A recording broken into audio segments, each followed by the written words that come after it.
Bom dia, meus amores. Eu espero que vocês estejam bem. Na aula de história de hoje, nós vamos estar dando continuidade ao capítulo 9, falando sobre o populismo no Brasil, os governos populares, que nós tivemos ali de 45 até 64, que é quando os militares, né? Eles dão um golpe em 64. Mas durante esse governo, durante esse tempo, né, a gente vai estar, já falou do Eurico Gaspar Dutra, falamos da volta do Getúlio Vargas, e agora a gente vai estar falando do Juscelino Kubitschek. O Juscelino Kubitschek ele vai governar ali de 1956 até 1961. Ele vai ganhar as eleições de 1955. Ele era o candidato à presidência da República e o João Goulart era o seu vice. É importante lembrar que nesse momento havia uma votação para presidente e uma outra votação para vice-presidente. Hoje em dia não, hoje em dia a gente elege o presidente e automaticamente a gente também vai estar elegendo o seu vice. A posse do Juscelino ela foi um pouco tumultuada, porque nesse espaço de tempo aconteceu até uma tentativa de golpe, que foi articulada pelo presidente em exercício Carlos Luiz, com o apoio da UDN e alguns setores conservadores do Exército.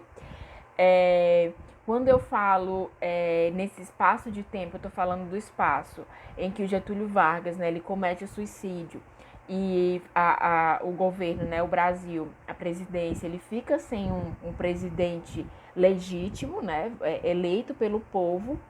E aí, nesse espaço de tempo em que o Getúlio Vargas cometeu suicídio e a Jusceline assume, Carlos Luiz ele vai tentar, né, fazer um golpe. Só que o golpe só não se concretizou porque teve uma intervenção do general Henrique Teixeira, que era um militar legalista, defensor do respeito à Constituição, que ele acabou promovendo uma espécie de golpe preventivo, né? Como assim, golpe preventivo?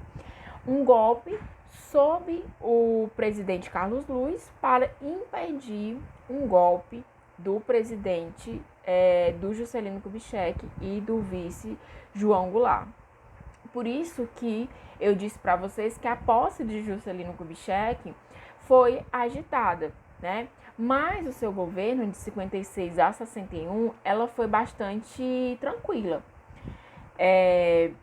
Os anos do governo do Juscelino Kubitschek, né, também conhecido como JK, foram caracterizados pelo crescimento econômico, né, a prosperidade econômica e a chegada de novas tecnologias. Então, sempre que se falar no governo de JK, sempre pensem nesse crescimento econômico e nessa chegada de novas tecnologias, né?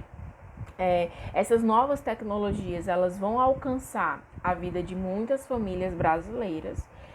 Por isso que o brasileiro ele vai ficar muito eufórico, ele vai ficar deslumbrado com os anos 50. A modernização, o avanço empolgava bastante os brasileiros. Para muitos, por exemplo, a escada rolante era o topo da tecnologia, né? Tanto que eu coloquei uma fotinha para vocês. E aí depois da escada rolante, inclusive, vai vir um elevador com som ambiente. Então, todas essas tecnologias vai deixar o brasileiro bastante empolgado, né? Aquele sentimento de euforia e de otimismo. É importante lembrar também que nos anos 50 teve a Bolsa Nova, né, como o cargo-chefe do Brasil, né? E tudo isso vai refletir o otimismo. Uma principal característica do Juscelino, como eu falei para vocês, vai ser o que a gente conhece como nacional desenvolvimentismo, né? É o nome dado ao modelo de política econômica de Juscelino. O modelo de desenvolvimento que vai recorrer ao capital internacional, ou seja, o capital estrangeiro. Usar esse capital estrangeiro com base usar esse capital estrangeiro com base em investimentos. Então, o capital ele vai entrar no país. Quando eu falo capital, gente, lembre que eu estou falando de dinheiro, né?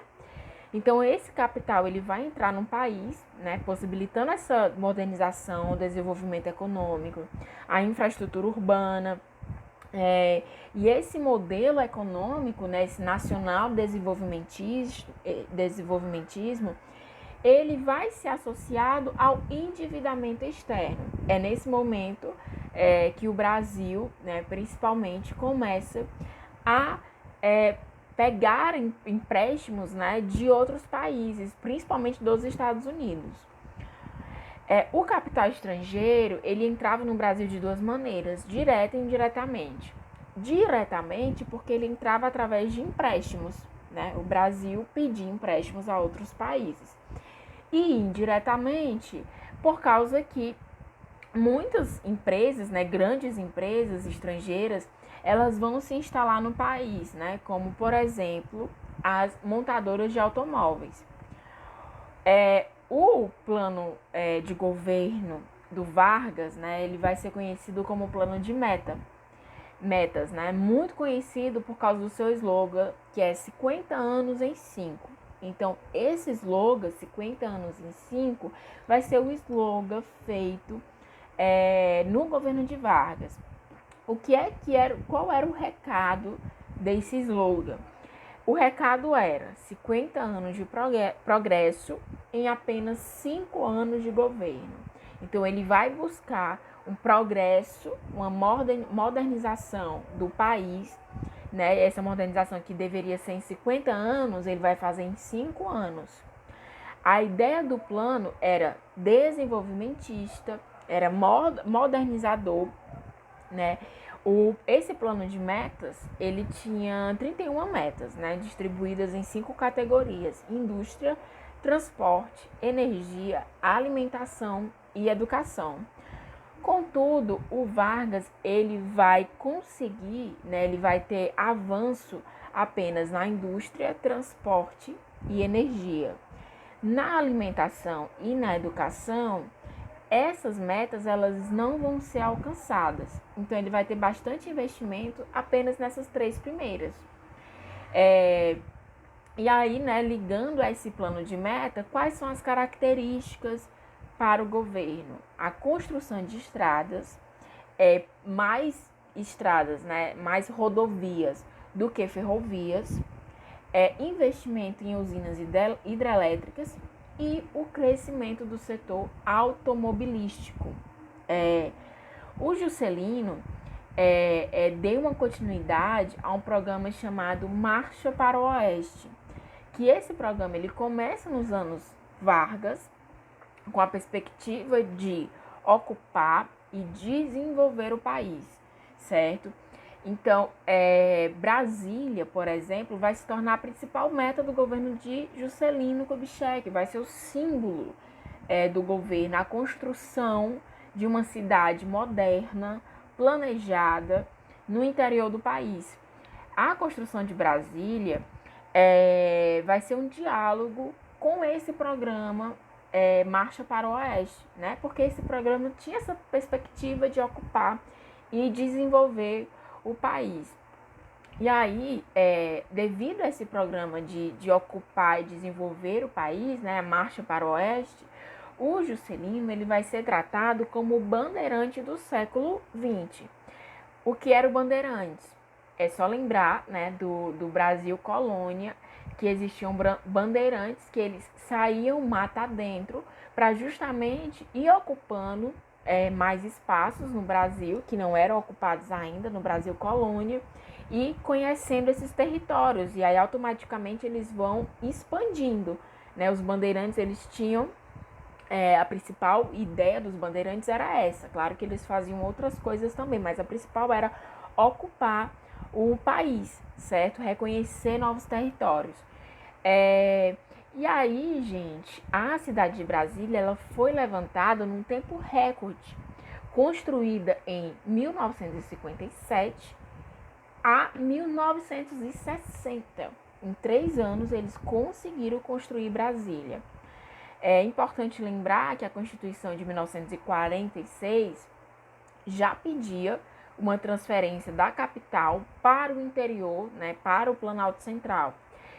Embora a ideia de mudar a capital do interior para o interior ela fosse bastante antiga, a transferência da capital, ela só se deu no governo de Juscelino. Então, o governo de Juscelino ele vai ser conhecido por construir a cidade de Brasília.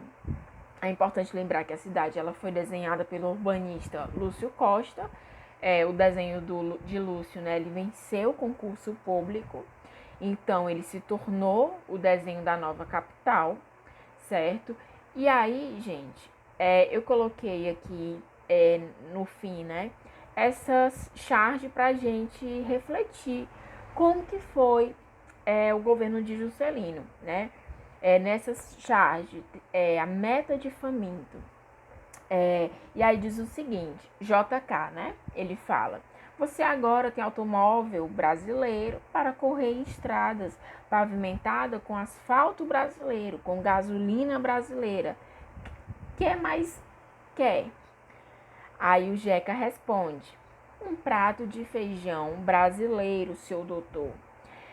É justamente essa ideia de que os projetos desenvolvimentistas de JK eram a prioridade. A modernização do país era prioridade e ela estava acima das principais necessidades do povo. É tanto que Juscelino ele não consegue, né, no plano de metas dele, alcançar a alimentação e a educação, que é a base de qualquer governo, certo?